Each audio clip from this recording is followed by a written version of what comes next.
pakai nitin sit nan athalut zi ang sao lovin sit galhi balzo punge naban sit in nei tu sing in pakai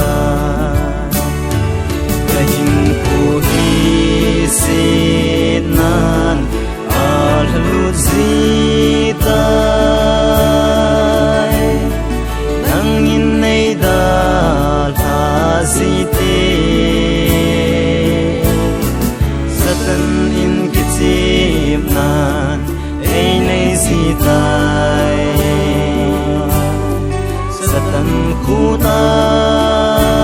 kunin nei hu do in pakai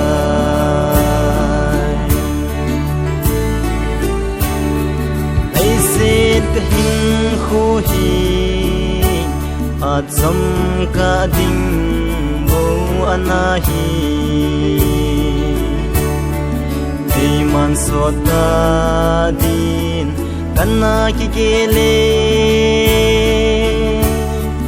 ahi pui pakai tui mei tabang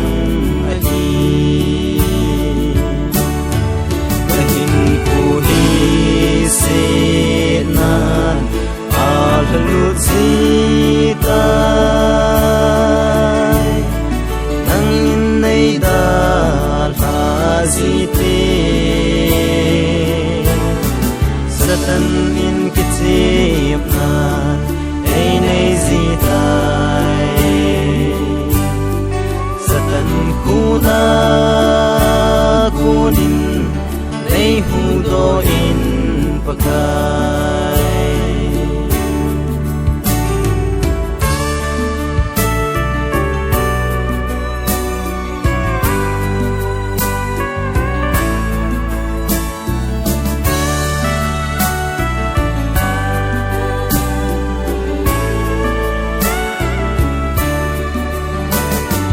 kahin khu hi pakai na dei bang in nei mang cha ang sim kahi nang akahi na dei bang in nei mang cha in pakai kahin khu hi sit nan athalut zi tai nang in nei dal ha